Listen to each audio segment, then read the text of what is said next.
በስመ አብ ወወልድ ወመንፈስ ቅዱስ አሐዱ አምላክ አሜን። ኢተዘኪሮ አበሳዚአነ ያደገነ ፍጹመ ማስብ ኄር እግዚአብሔር አዘዞሙ ሙሴ ለሕዝብ ያክብሩ ሰንበተ በጽድቅ። ክቡራን ሊቃውንተ ቤተ ክርስቲያን፣ መምህራነ ወንጌል፣ አዕይንተ እግዚአብሔር ካህናት፣ ልዑካን ዲያቆናት፣ እግዚአብሔር ያከበራችሁ እግዚአብሔር የወደዳችሁ የእግዚአብሔር ቤተሰቦች፣ የእናታችን የቅድስት ድንግል ማርያም ወዳጆች፣ በወደደን ባፈቀረን በመድኃኔዓለም ፍጹም ሰላም እንደምን አደራችሁ? እንደምን ሰነበታችሁ? እንደምን አረፈዳችሁ? አሜን።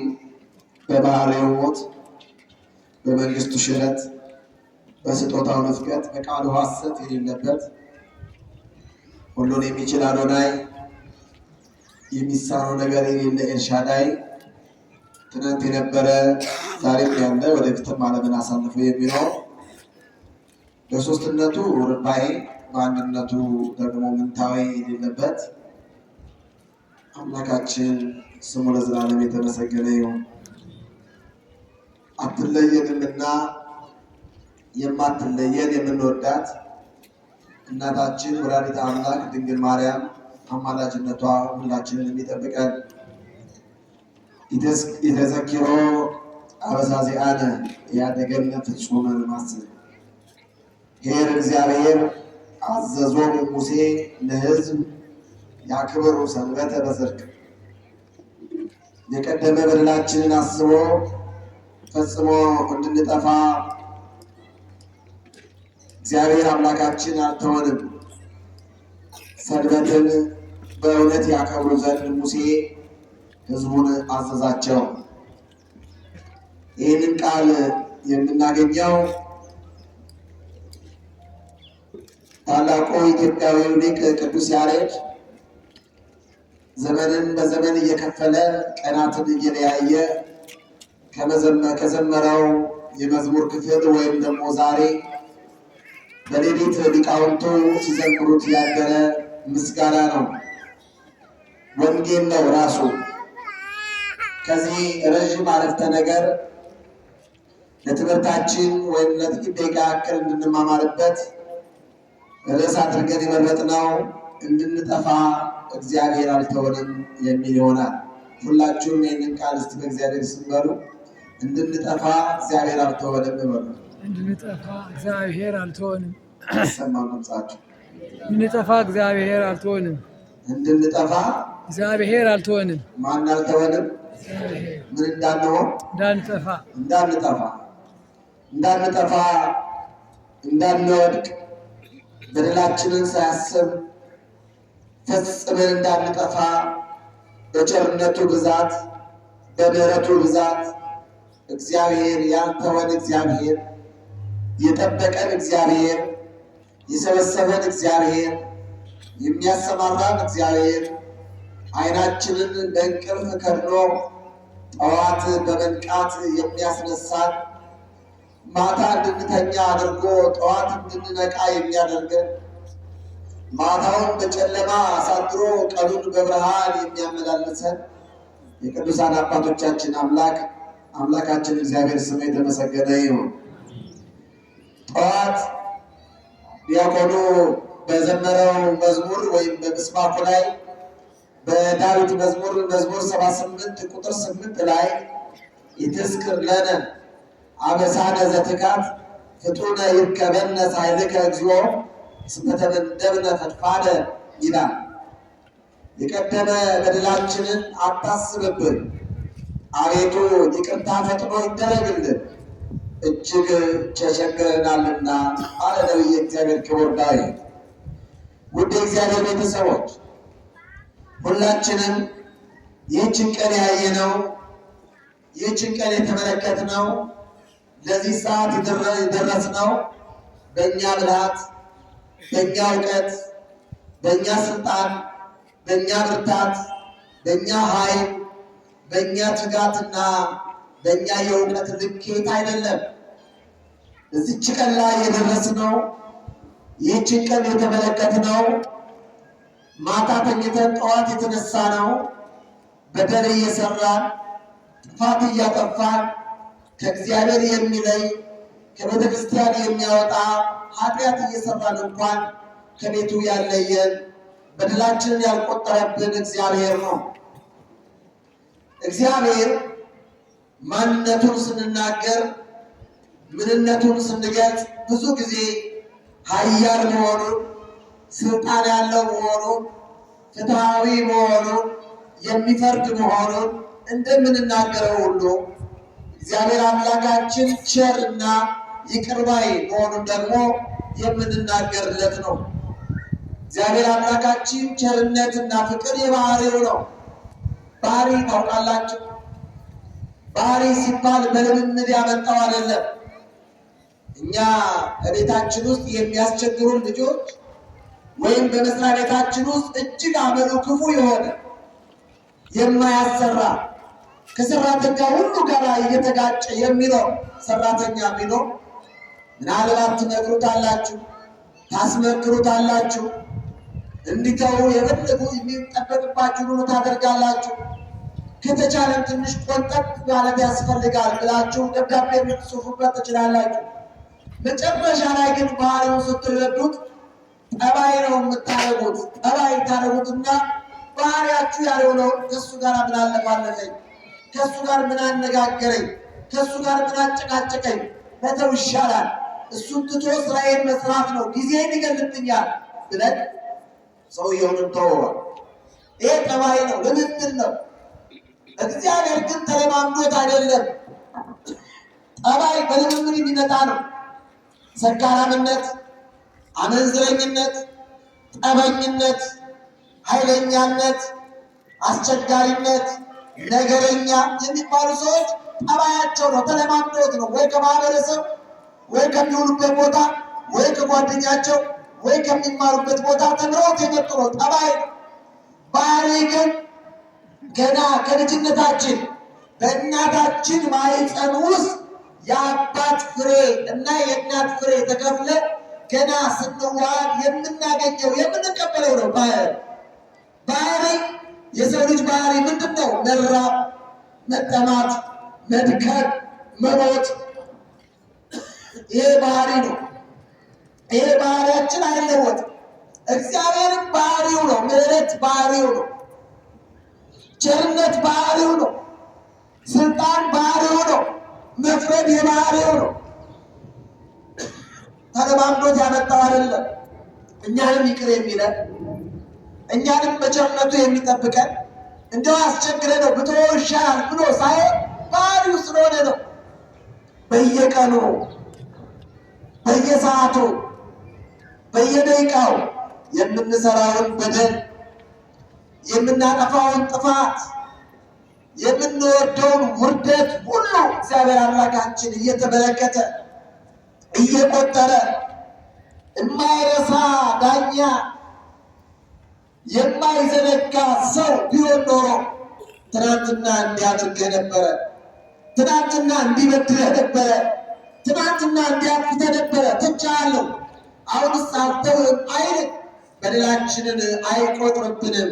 በደላችንን ያልቆጠረብን እግዚአብሔር ስሙ የተመሰገነ ይሁን። አዎ ስንቶቻችን ጨለማ ተገን አድርገን ጉድባ ተሸሽገን ጎድጓድ ንሰን ከሰው ተደብቀን ሰው አየኝ አላየኝ ብለን የምንሰራው ስንት በደል ይኖረን ይሆን? ስንታይ ክርስቲያን፣ ስንታይ አስቀዳሽ፣ ስንታይ መንፈሳዊ ሰው እንመስላለን። ከልብሳችን ባሻገር ከኛ ማንነት ባሻገር ሰው ከሚያየን ማንነት ባሻገር ግን እግዚአብሔር ውስጣችን ያያል፣ ጓዳችንን ያያል፣ ጉድለታችንን ያያል፣ ክፍተታችንን ያያል። ተደብቀን የሰራነውን ተሸሽገን የፈጸምነውን ነውራችንን ይመለከታል። እግዚአብሔርን መበደላችን ወንድማችን ላይ ማስሄራችንን እግዚአብሔር ያያል። ማን ያያል? ስንቶቻችን ስንት ነገር ተደብቀን ሰርተን ይሆን? ከሰው ተደብቀን ሰው አያየንም ብለን ስንት ነገር ሰርተን ይሆን? ስንቱን በድለን ይሆን? ስንቱን አጥፍተን ይሆን? ስንት ጊዜ ሰውነታችን አርክሰነው ይሆን? ያን ሁሉ እግዚአብሔር የማይመለከት ይመስላችኋል? እግዚአብሔር እንኳን ይህንን ቀርቶ የሚታየው ቀርቶ የማይታየው በሀሳብ ያለው ከሀሳብ አስቀድሞ ያለው ኩላሊት ያጤሰው ልብ ያመላለሰው ከሀሳብ አስቀድሞ ያለውን እግዚአብሔር ያውቃል። ችግራችንን ያውቃል፣ ድካማችንን ያውቃል፣ ብርታታችንን ያውቃል፣ ጸሎታችንን ያውቃል፣ ልመናችንን ያውቃል፣ ፍላጎታችንን ያውቃል። እግዚአብሔር የማያውቀው ነገር የለም። ይህን ሁሉ እየመዘገበ የመከራ መዝገባችን የበደል ዶሴያችን ተጽፎ ወጥቶ እየተዘረዘረ ቢጻፍ ሁላችን እዚህ የምንቀመጥ ይመስላችኋል? እዚህ ይላችኋል? ያቺ አመንዝራ ሴት በድንጋይ ሊወግሯት መጣች ሴት ያቺ ሊገሏት የመጣች ሴት እንደ ሕጋቸው እንደ ስርዓታቸው እኛ ሕግ መተርጎም እናውቃለን። እኛ ሕጉ ይተግበር፣ ስርዓቱ ተበላሸ፣ ነገሩ ጠፋ፣ በዚህ ወጣ በዚህ ገባ፣ ይሄ ተጣመመ የተሰነጠቀ ማለት እንችላለን። ማማት እንችላለን፣ መተቸት እንችላለን፣ መቆጣት እንችላለን፣ መጣላት እንችላለን፣ ማተብ እንችላለን። ይቅርታ ማለት ግን አንችልም። ይቅር ማለት ሳንችል ይቅር ያለን እግዚአብሔር ስም የተመሰገነ ይሁን። አሜን። አመስግኖት ይሄንን አምላክ እግዚአብሔር ይቅር ያለ እግዚአብሔር አምላካችን ይሄን ሁሉ እግዚአብሔር አምላካችን እንደ ሰው አይደለም። የተደበቀውን እያየ የሚያየው እግዚአብሔር ርኅራኄው በሂሳብ ሚዛን የሚመዘን በሂሳብ ሚዛን አስቀምጠነው የምናውቀው ወይም ደግሞ የምንቆጥረው አይደለም። የባህሪው ነው። ሁሉ ያደርገዋል፣ ይታገሰናል። ነቢየ እግዚአብሔር ኤርምያስ በሰቆቃወ ኤርምያስ ምዕራፍ 3 ቁጥር 22 ላይ ያልጠፋ ነው ከእግዚአብሔር ምሕረት የተነሳ ነው ይላል። እስቲ ሁላችሁም በሉ ያልጠፋ ነው አለው ከእግዚአብሔር ምሕረት የተነሳ ነው። እግዚአብሔር ያላጠፋን ከምሕረቱ የተነሳ ያቆየን፣ ያኖረን፣ የሰበሰበን በዚህ ቦታ እንድንገኝ ያደረገን እግዚአብሔር ስሙ የተመሰገነ ይሁን። አሜን። አዎ ወድቀን የተነሳ ነው፣ ጠፍተን የተሰበሰብነው የተመለስነው በእግዚአብሔር ምሕረት ነው። በእኛ እውቀት አይደለም፣ በእኛ ብርታት አይደለም፣ በእኛ ጸሎት አይደለም። የእኛ ጸሎትማ ሆዳችንን እስክንሞላ ፍላጎታችንን እስክናሳካ ጉዳያችን እስኪፈጸምልን የጠላነው እስኪሞት ነው ጸሎታችን። የከሬን ግደልልናለን የጸሎታችን፣ የከሬን ነገር ያሳየናለን የጸሎታችን። ክርስቲያን ተብለን ማይተብ አጥልቀን ወንጌል ተብለን በ40 ቀን በ80 ቀን ሀብተ ወልድና ስመ ክርስትና ተቀብለን ከማኅፀነ ዮርዳኖስ ከአምላከ መንፈስ ቅዱስ ተወልደን በየፍርድ ቤቱ በሐሰት መጽሐፍ ቅዱስ እየተፈተፍን የምንምለው እኛ አይደለንም እንዴ? ያልጠፋ ነው ከማን ምሕረት የተነሳ ነው? ከማን የተነሳ ነው? እግዚአብሔር። ተናገሩ። እግዚአብሔር የተነሳ። አዎ ያልጠፋ ነው ከእግዚአብሔር ምሕረት የተነሳ ነው። ስንቶቻችን ክፋት ሰንቀን በደል ሸሽገን ቂም ቋጥረን ከወንድማችን ተጣልተን ከወንድሙ ጋር የተጣላ ቢኖር ይተውለት። ዛሬ የተቀደሰው ቅዳሴ ወንድሙን የሚጠላ ቢኖር ነቢያትን የሚያቃልል ቢኖር ከዋይን ከወልድ ማዕት ራሱን ያርቅ፣ ነፍሱን ያድን፣ መስቀልን አይበድል። የሚያይ ብርሃን አብ ከልጁ ጋር ቤተክርስቲያንን ከሚጎበኙ ከቅዱሳን ጋር አለና ነፍሳችሁን ተመልከቱ፣ ሰውነታችሁን ነፃ አድርጉ፣ የባልንጀራችሁን በደል አታስቡ፣ ማንም ከወንድሙ ጋር በቁጣ እንዳይኖር አስተውሉ፣ እግዚአብሔር ያያል፣ ልቡናችሁን ከፍ ከፍ አድርጉ አለ። ማን ያያል? ማን ያያል? አዎ ስንቶቻችን ተጣልተን ታረቁ ስትባሉ እግዚአብሔር አይታረቀንም እንድል ሰዎች የለንም? እሱ የምታረቀው እሷ የምታረቃት እግዚአብሔር አይታረቀኝም እንድል ሰዎች የለን? ግዴላችሁ እንኳን እግዚአብሔር ሳይታረቀን እግዚአብሔር ታርቆንም አልሆነልንም። ሆኖልናል፣ ተሳክቶልናል፣ ሞልቶልናል። እግዚአብሔር ታርቆንም አልሆነልንም። ማጉረምረም ባህሪያችን፣ ኃጢአት መስራት ስራችን፣ በወንድም ላይ ማተም መጣላት ባህሪያችን ሆኖ የኖርን ሰዎች ብዙ ሰዎች አለን። ይህን ሁሉ ሳይቆጥር ያኖረን እግዚአብሔር ነው። ያልጠፋ ነው ከእግዚአብሔር ምሕረት የተነሳ ነው። ርኅራኄው አያልቅምና አለ። ምኑ አያልቅምና? ቸርነቱ አያልቅምና፣ ምሕረቱ አያልቅምና። የእግዚአብሔር ቤተሰቦች ይህን ትምህርት ዛሬ የምንማርበት ዋና ምክንያት ይሄ ዘመን አስተምሮ ነው። ሁላችሁም እንደምታውቁት ያለፈውን ዘመን ከመስከረም 26 ቀን ጀምሮ እስከ ኅዳር 5 ቀን ድረስ ዘመነ ጽጌ ወርኃ ጽጌ ብለን ስናከብር፣ ስንዘምር፣ ስናመሰግን ከርመናል። እናታችን ድንግል ማርያምን ስናመሰግናል። እነሆ ከሰው ልጆች ልቦና ስደትን ያጠፋ ዘንድ በስደቱ እነሆ እኛን እንባረክ ዘንድ ተሰደን ከወጣንበት ገነት ወደ በክብር እንመለስ ዘንድ መሰደዱን አስበን ስንዘምር ስናመሰግን ኢየሱስ ስዱድ ተስፋሆሙ ለስዱዳን ኢየሱስ ክፉ ተስፋሆሙ ለክፉዓን እያልን ስንዘምር ተስፋችን፣ መድኃኒታችን፣ ሕይወታችን፣ ሞገሳችን፣ ክብራችን የተሰደደ መሆኑን ነገር ግን ከስደት በኋላ መመለስ እንዳለ እነሆ መላዋ ኢየሩሳሌም እንዳለቀሰችው ሁሉ እንደምትበላ እነሆ ስንዘምር ቆይተናል። አሁን ደግሞ ከዛሬ ጀምሮ ከኅዳር 6 ቀን ጀምሮ እስከ ታኅሳስ 7 ቀን ቤተክርስቲያን ዘመኑን በተለያየ መንገድ ከፍላ ታስተምራለች። ይሄ ከዛሬ ጀምሮ ከኅዳር 6 እስከ ኅዳር 12 ቀን ያለው ሳምንት ዘመነ አስተምህሮ ይባላል። ምን ይባላል? ዘመነ አስተምህሮ ይባላል። ቀጥሎ ያለው 8 ቅድስት ይባላል። ከኅዳር 12 ቀን ጀምሮ ያለው ከዛ ቀጥሎ ያለው ምኩራብ ይባላል። እግዚአብሔር ካጠጣን መጻጉዕና ደብረ ዘይትን እናገኛለን። በዚህ በዘመነ አስተምህሮ ከኅዳር 6 እስከ ታኅሳስ 7 ወይም ስብከት የሚባለው የመድኃኒታችን ኢየሱስ ክርስቶስ መወለዱን የምንሰብክበት የምንናገርበት ቀን እስኪደርስ ድረስ ይህን እናገራለን። በዚህ መሰረት ዛሬ ቤተክርስቲያን ቀኑን የምህረት ቀን፣ የሰላም ቀን፣ የይቅርታ ቀን፣ ሁላችንም በይቅርታ የምንመላለስበት ቀን እንዲሆን አድርጋ ቤተክርስቲያን ታስተምራለች። የዕለቱ ወንጌል የማቴዎስ ወንጌል ምዕራፍ 6 ቁጥር 5 ነው። የእግዚአብሔር ቤተሰቦች የዕለቱ ስብከት የዕለተ ሰንበት ትምህርት ከዕለቱ ወንጌል ጋራ ከዕለቱ ዝማሬ ጋራ ከዕለቱ ምስባክ ጋራ በዕለቱ ከሚነበቡት መልእክታት ጋራ አብሮ መስማማት አለበት። ቤተክርስቲያን ተሰርታ ያለቀች ነች። ቤተክርስቲያን አባቶቻችን አዘጋጅተው የጨረሷት ቤት ነች። እኛ መተን የምንጨምረው ነገር የተዘጋጀውን የተሰራውን የተሰናዳውን አጣፍጦ መብላት ነው እንጂ የምንጨምረው ነገር የለም። አባቶቻችን ይህን ስላደረጉልን ክብርና ምስጋና ይገባቸዋል። ለዚህ የማቴዎስ ወንጌል ምዕራፍ 6 ቁጥር 5 ጀምሮ ስትመለከቱ ከይቅርታ ጋር የተያያዙ ትምህርቶችን እናያለን። በዚህ ዕለት የተነበበው ወንጌል ለሰዎች እይታ ወይም ሰዎች እንዲያዩአችሁ በአደባባይ ቆማችሁ በምኩራብና በሰገነት ሰው እንዲያይልኝ፣ ሰው እንዲመለከትልኝ፣ ሰው እንዲሰማልኝ፣ ሰው ጸላይ መሆኔን፣ ሰው እንደው ጸሎተኛ መሆኔን፣ ሰው እኔ መንፈሳዊ ሰው መሆኔን፣ ሰው ክርስቲያን መሆኔን እንዲያውቁልኝ ብላችሁ በአደባባይ ለሰዎች ትታዩ ዘንድ ጸሎታችሁን በአደባባይ አታድርጉ ይላል ሲጀምር ወንጌል።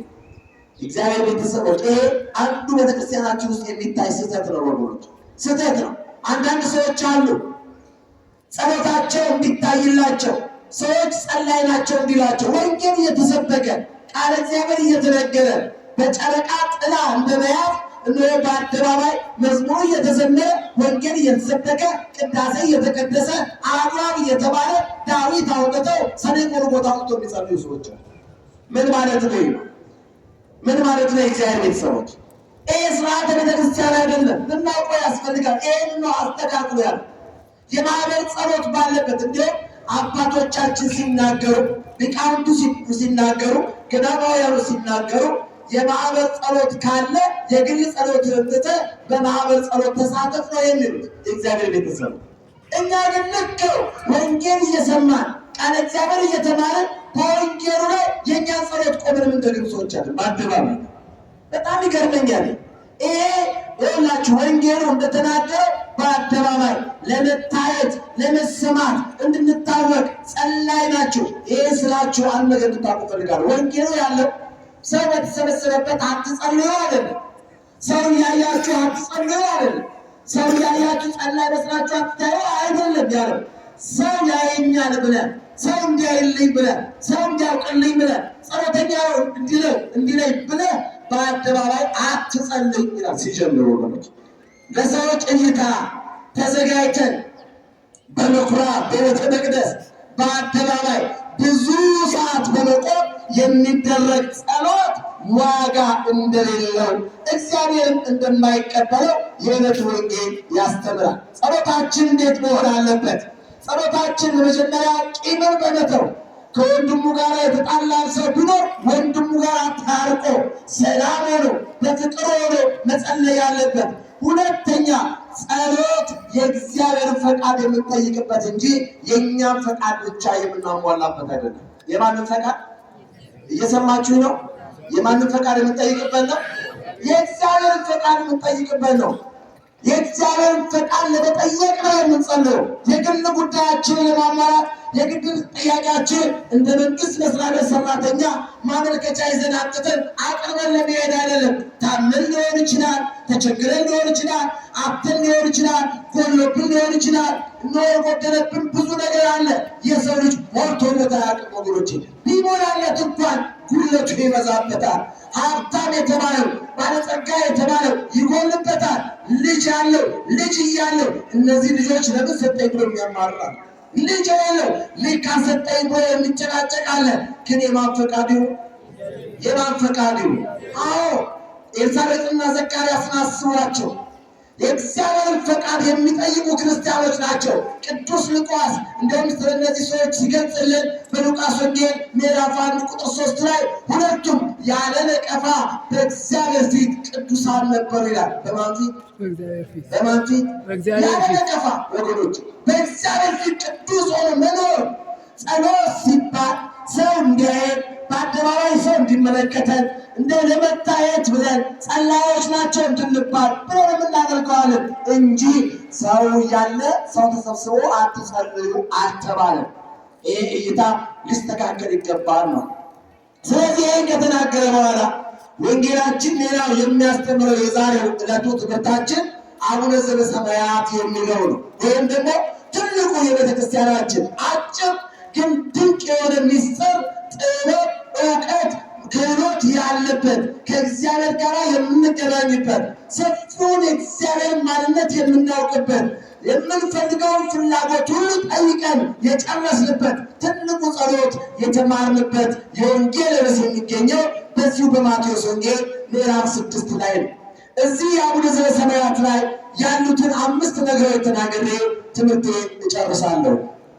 በዚህ በማቴዎስ ወንጌል ምዕራፍ 6 ከቁጥር 5 ጀምሮ ስለ ጸሎት ከተናገረ በኋላ ወደ ቁጥር 10 ላይ ስንደርስ አምላካችን እግዚአብሔር መድኃኒታችን ኢየሱስ ክርስቶስ እነሆ ስለ ጸሎት ከተናገረ በኋላ እንዴት መጸለይ እንዳለብን ካስተማረ በኋላ ክርስቲያኖች በምን አይነት ስነ ምግባር፣ በምን አይነት ማንነት፣ በምን አይነት መንፈሳዊ ስብዕና መጸለይ እንዳለባቸው ካስተማረ በኋላ ስትጸልዩ እንዲህ በማለት ጸልዩ አለ። ምን በማለት ጸልዩ? እንዲህ በማለት ጸልዩ። ምን በሉ? አባታችን ሆይ በሰማይ የምትኖር ብላችሁ ጸልዩ አለ። በዚህ ጸሎት ውስጥ በአቡነ ዘበሰማያት ውስጥ ያሉትን ነገሮች ሁሉ ለመዘርዘር ጊዜው አይበቃ፣ ራሱን የቻለ ሰፊ ትምህርት ነው። ነገር ግን አባታችን ሆይ የሚለው ጸሎት 5 ነገሮችን የያዘ ነው። ስንት ነገሮች የያዘ ነው? 5 ነገሮች የያዘ ነው። እነዚህ አንደኛ ሃይማኖት ነው፣ ሁለተኛ ተስፋ ነው፣ ሶስተኛ ፍቅር ነው፣ አራተኛ ትሕትና ነው፣ አምስተኛ ራሱ ጸሎት ነው። እየሰማችሁ አለ? አዎ ያዙ። አንደኛ ምንድን ነው አልኳችሁ? ሃይማኖት በሉ ተናገሩ። አንደኛ ምንድን ነው? አንደኛ ምንድን ነው? በደንብ ያዟት። ሁለተኛ ተስፋ ነው። ሁለተኛ ምንድን ነው? ተስፋ ነው። ሶስተኛው ፍቅር ነው። ሶስተኛው ምንድን ነው? ድገሙት። ፍቅር ነው። አራተኛው ትሕትና ነው። አራተኛው ምንድን ነው? ትሕትና ነው። አምስተኛው ሙሉ ጸሎት ነው። እነዚህን ነገሮች ባጭር ንገራችሁ።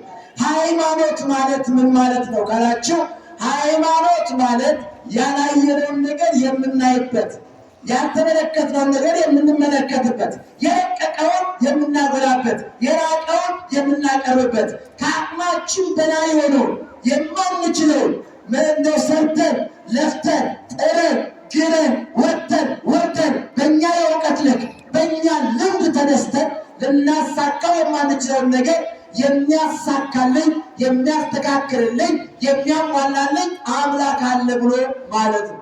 እየሰማችሁ አይደለም? ሃይማኖት ይህ ነው። ሃይማኖት ማለት ያላዩትን እግዚአብሔር እንዳዩት ሆነው እንደተመለከቱት ሆነው ያላዩትን እግዚአብሔር ቅርብ እንዳለ ሆኖ ቤተሰብ አድርጎ በእምነት መቀበል ነው። ሃይማኖት እነሆ ምግባር ለመስራት መልካም ነገር ለማድረግ የተራበ ለማብላት የተጠማ ለማጠጣት የወደቀ ለማንሳት ለመመጽወት ለመዘከር አስራት በኩራትን ለማውጣት ለማስቀደስ ስጋውን ለመብላት ደሙን ለመጠጣት ቤተክርስቲያን ለመምጣት ቃሉን ለመማር መሰረታዊ ጉዳይ ነው። ሃይማኖት የሌለው ምግባር ሊሰራ አይችልም። ምግባር የሌለው ሃይማኖት ቢኖረው ሁለቱ ከተለያዩ አስቸጋሪ ነው ወገኖች። ስለዚህ ሃይማኖት ማለት ያላዩትን እግዚአብሔርን እንዳዩት ሆኖ አባታችን ብሎ መጥራት። ምን ብሎ መጥራት? ምን ብሎ መጥራት? አያችሁ፣ እግዚአብሔርን አባታችሁ ብለን የምንጠራው በእምነት ነው፣ በሃይማኖት ነው፣ አምነነው ነው። ቅርብ አድርገን ያላየነውን እግዚአብሔር የፈጠረን እግዚአብሔር ነው፣ የወለደን እግዚአብሔር ነው፣ የሰራን እግዚአብሔር ነው፣ ያዘጋጀን እግዚአብሔር ነው ብሎ ማመን፣ ይህ ሃይማኖት ይባላል። የመጀመሪያ የአባታችን ሆይ ጸሎት ሃይማኖት አለበት። አባታችን ሆይ በሰማይ የምትኖር፣ ቤት የምትኖር፣ በሰማይ የምትኖር ምናችን ነው? እሱ ምናችን ነው? አባታችን ነው። አዎ አባታችን ነው። ብንራብ የሚያበላን፣ ብንጠማ የሚያጠጣን፣ ብንወድቅ የሚያነሳን፣ ብንበድል ይቅር የሚለን፣ ብንራብ የሚያበላን፣ ብንጠማ የሚያጠጣን፣ የወደቁትን የሚያነሳ፣ የችግረኞች፣ የምስኪኖች፣ የኃጢአተኞች፣ የቅዱሳን የሁሉም አባት ዓለሙን ሁሉ የሚመግብ መጋቤ ዓለማት ሰራይ ዓለም አምላካችን እግዚአብሔር እሱ ምናችን ነው? አባታችን ነው። ይህ ምንድን ነው? እምነት ይባላል፣ ሃይማኖት ይባላል። ያ ከሚኖርበት ደረጃ ጨምሮ አባታችን ሆይ በሰማይ የምትኖር ብሎ ይህንን ሃይማኖት ተምረናል። ሁለተኛው ተስፋ ነው። የሰው ልጅ በዚህ ምድር ላይ የሚኖረው በሃይማኖት የሚሰበሰበው ቃሉን የሚሰማው ስጋውን የሚበላው ደሙን የሚጠጣው የሚመጸውተው የሚዘክረው ከክፋት የሚመለሰው ንስሐ የሚገባው ተስፋ ስላለው ነው። ምን ስላለው ነው? ተስፋ ስላለው ነው። ተስፋ ባይኖር ኖሮ ቤተክርስቲያን ተሰብስበው ለማስቀደስ መጥቶ ለመመጽወት አይቻልም። ተስፋ ባይኖረን ኖሮ ነገን የማናስብ ነገ የሚመጣው ሰማያዊ ተስፋ ነገ የሚመጣው ዘላለማዊ ተስፋ ነገ የምናገኛት ከገቡባት መውጣት ቅኖ የሌለባት አኮቴቶሙ ዕረፍቶሙ ወዕረፍቶሙ አኮቴቶሙ የተሰኙ ቅዱሳን መላእክት የሚገኙባት ምስጋናቸው ምግባቸው ምስጋና ከሆኑ መላእክት ጋር የምንዘምርባት ተስፋ የምናደርጋት ምን አለች? መንግስተ ሰማያት አለች። ምን አለች? ምን አለች? መንግስተ ሰማያት አለች። ልብ አሉ። ሁለተኛው ተስፋ አለ በዚህ ውስጥ መንግስት ትምጣ። ምን ይምጣ? ምን ይምጣ? አዎ የእግዚአብሔር መንግስት ይምጣ። ምን ይምጣ? አዎ የእግዚአብሔር ቤተሰቦች የእግዚአብሔር መንግስት ቃል ተገብቶ የሚሻር አይደለም። አሟላለሁ ተብሎ የሚጎልበት አይደለም። የኢኮኖሚ ግሽበት የሚያጋጥመው አይደለም። የእግዚአብሔር መንግስት ዘላለማዊ ነው። የእግዚአብሔር መንግስት ቅዱሳን የሚሰበሰቡበት ነው። የእግዚአብሔር መንግስት ከመላእክት ጋር የምንዘምርበት ነው። የእግዚአብሔር መንግስት የማንራብበት ነው። የእግዚአብሔር መንግስት ልብሳችን ጸጋ የሆነበት ነው። ያ መንግስት ለሁላችንም ይምጣልን። ያችን መንግስት ተስፋ እናደርጋለን። ያችን መንግስት ተስፋ አድርገን ንስሐ እንገባለን። የተራበ እናበላለን፣ የወደቀ እናነሳለን፣ የታረዘ እናለብሳለን። ቤተክርስቲያን አንጸን ስጋውን በልተን ደሙን ጠጥተን ተዘጋጅተን እንጠብቃለን። ይህ የሚያደርገን ምንድን ነው ቃላችሁ? መንግስት ትምጣ። ምን ትምጣ? ምን ትምጣ? አያስፈልግም። በዚህ ክፉ ዘመን፣ በዚህ በጨካኝ ዘመን፣ በዚህ በገዳይ ዘመን፣ በዚህ ሰው ጨካኝ በሆነበት ነፍሱ በሽተኛ በሆነችበት ዘመን የእግዚአብሔር መንግስት አያስፈልግም ትላላችሁ? የማያስጨንቀው የእግዚአብሔር መንግስት ዘላለማዊ መንግስት፣ ሰላማዊ መንግስት፣ ሕይወት የሆነው መንግስት፣ ይህ መንግስት ያስፈልጋል። ይህ መንግስት ፍለጋ ነው እዚህ ቁጭ ብለን ሰማያዊት ኢየሩሳሌም እየተመለከትን በምድራዊቷ ኢየሩሳሌም ቤተክርስቲያን ተገኝተን የምንዘምረው፣ የምናመሰግነው፣ የምናስቀድሰው፣ ወንጌል የምንማረው ምኑ ይምጣልን? ምኑ ይምጣልን? ተቸግረናል፣ መንግስቱ ይምጣልን። ተርበናል፣ መንግስቱ ይምጣልን። ሰላም አጥተናል፣ መንግስቱ ይምጣልን። ፍቅር አጥተናል፣ መንግስቱ ይምጣልን። ክርስቲያኖች በየቦታው እየታረዱ ደማቸው እየፈሰሰ ነው። መንግስቱ ይምጣልን፣ ኑሮ ይምጣልን፣ መንግስቱ ይምጣልን። እግዚአብሔር መንግስቱን ለሁላችን ይላክልን።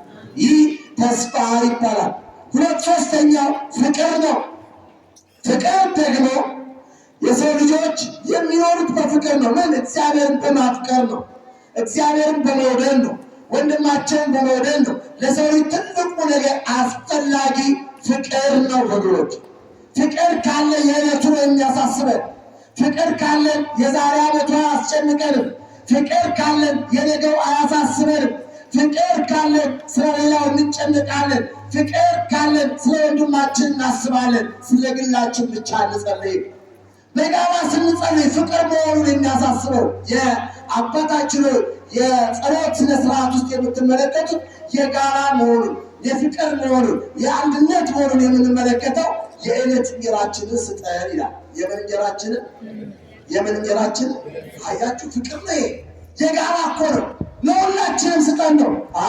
እሱ ሽሮ ከበላ ይበቃዋል፣ እኔ ግን እንዳንዴ ስጋ ልብላ የሚል አይደለም። ፍቅር ለሁላችንም ምናችንን ይስጠን? የዕለት እንጀራችንን። የዕለት እንጀራ የተባሉት ንስሐ፣ ምስጋና፣ ቃል እግዚአብሔር ናቸው። የእግዚአብሔር ቤተሰቦች ሆድ መሙላት አይደለም። የሰው ልጅ የክርስቲያን ምግቡ ሆድ መሙላት አይደለም። እንጀራ መብላት አይደለም።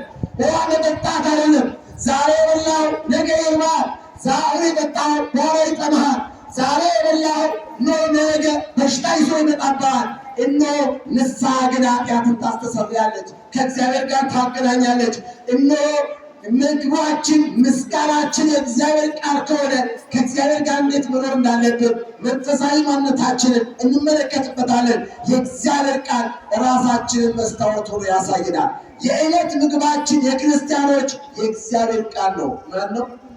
ከኔ ጋር ናችሁ? እንደናደራችሁ እግዚአብሔር ስም የተመሰገነ ነው። ሌላው ትሕትና ነው። ትሕትና ነው። ትሕትና ምንድን ነው ካላችሁ ራስን ዝቅ ማድረግ ነው። እየሰጡ እንዳልሰጡ አድርጎ ገና ምን አደረግኩ ማለት ነው። እየጸለዩ እየወደቁ እየተነሱ ገና ብዙ ይቀረኛል ማለት ነው። እንደነ ቅዱስ ጊዮርጊስ እንደ ጻድቁ እንደ አባታችን እንደ አቡነ ተክለ ሃይማኖት ታስታውሳላችሁ። ታላቁ አባት ኢትዮጵያዊው ጻድቅ የኢትዮጵያ ብርሃን የወንጌሉ አርበኛ ጻድቁ አባታችን አቡነ ተክለ ሃይማኖት ዓለምን ሁሉ ኢትዮጵያን ሁሉ እየዞሩ አስተማሩ። 90 ዓመት እየሰማችኋል። 90 ዓመት ጠላት ዲያብሎስን እያሳደዱ ቤተክርስቲያን እየተከሉ እነሆ አምልኮ ባዕድን እያጠፉ ሃይማኖትን አጸኑና በ90ኛ ዓመታቸው ላይ ምን አሉ? እኔ ለኢትዮጵያ ብርሃን ሆኛለሁ፣ ለእኔ ግን ጨለማ ነኝ አሉ። አያቸው ወገኖች፣ ትሕትና ማለት ነው። ትሕትና ማለት ነው። ክርስቲያኖች እየበደልን እያጠፋን እየወደቅን ከእግዚአብሔር ተለይተን እያለን በደለኞች መሆናችንን ማሰብ ያስፈልጋል። ይህ ብቻም አይደለም። ጿሚ ስንሆን፣ ታራሚ ስንሆን፣ ክርስቲያን ስንሆን፣ ስንሰጥ፣ ስንመጸውት ደግሞ የበለጠ በደላችንን ይቅር በለን ብለን በትሕትና ዝቅ እንላለን። ትሕትና ማለት እነሆ እየበቁ በደላችንን ይቅር በለን ማለት ነው። እየሰማችሁ አይደል? እየበቁ እየጾሙ እየጸለዩ ለእግዚአብሔር ቅርብ እየሆኑ መልካም ክርስቲያን ሆነው በደላችንን ይቅር በለን። ምናችንን ይቅር በለን? እግዚአብሔር በደላችንን ይቅር በለን። የመጨረሻው ጸሎት ነው። ጸሎት ከመጀመሪያው እስከ መጨረሻው ድረስ ለዘላለሙ አሜን። እመቤታችን ድንግል ማርያም ብለን ኃጢአታችን ያሰርን ዘንድ ወደ ጌታችን ለምኝልን እስከሚለው ድረስ ያለው ጸሎት ነው። 81ዱ የቤተ ክርስቲያኒቱ መጽሐፍ 81ዱ 10 መጽሐፍት በሙሉ የታሰሩት በእነዚህ በ5 ዋና ዋና ምሰሶዎች ናቸው። እግዚአብሔር አምላካችን ቃሉን እንድንሰማ በቤቱ እንድንሰበሰብ ስላደረገ ስሙ የተመሰገነ ይሁን። የቀደመ በደላችንን አያስብልን። የቀደመ በደላችንን አስቦ አይፍረድብን። የወደቅነውን ያንሳ፣ የተቸገርነውን ይመግበን። የወደቅነውን አንስቶ በምሕረትና በበጎኝነት ጎብኝቶ የልባችን መሻት ሁሉ እግዚአብሔር አምላካችን ይፈጽምልን። የእኛ ፍላጎት ሳይሆን የእግዚአብሔር ፍላጎት ይሁንልን። የእሱ ቅዱስ ፈቃዱ ይሆንልን። የእኛ መሻት ሳይሆን የእግዚአብሔር መሻት በቤታችን ውስጥ ይከናወንበት። በጸሎታችን ውስጥ የእግዚአብሔርን መሻት ጨምሩ። በጎነታችሁን ለእግዚአብሔር አድርጉት። መልካምነታችሁን ለእግዚአብሔር ስጡት። የእግዚአብሔር ቤተሰቦች የቀደመ በደላችንን ሳያስብብን፣ በቀደመ በደላችን ሳይፈርድብን በየዕለቱ እየመገበ እያበላ እያጠጣ ክረምትና በጋን እያፈራረቀ በቤቱ ሰብስቦ ቃሉን የመገበን ስጋውን እንድንበላ ደሙን እንድንጠጣ የበቃን ያደረገን ስሙ ለዘላለም የተመሰገነ ይሁን። ስሙ ለዘላለም የተመሰገነ ይሁን። እንድንጠፋ እግዚአብሔር አልተወንም። እስቲ በሉላችሁ እንድንጠፋ እግዚአብሔር አልተወንም። እንዳንጠፋ እግዚአብሔር አምላካችን እንዳንጠፋ ስላልተወን ስሙ የተመሰገነ ይሁን። በቤቱ ስለሰበሰበን ስሙ የተመሰገነ ይሁን። የሰንበትን ትምህርት ከቅዳሴ በኋላ ከዚህ በላይ ማስረዘም ረዥም አድርጎ ማስተማር ተገቢ አይደለም። እግዚአብሔር አምላካችን ሀገራችንን ሰላም ያድርግልን። የሰማነውን በልቦናችን ጽላት ላይ ጽፎ ስለ አንዱ ፈንታ 30 እና 60 መቶ የሃይማኖት ፍሬ እንድናፈራ የአምላካችን የእግዚአብሔር ቅዱስ ፈቃዱ ይሆንልን። ወስብሐት ለእግዚአብሔር ወለወላዲቱ ድንግል ወለመስቀሉ ክቡር። ይቆየን። ቃለ ሕይወት ያሰማልን።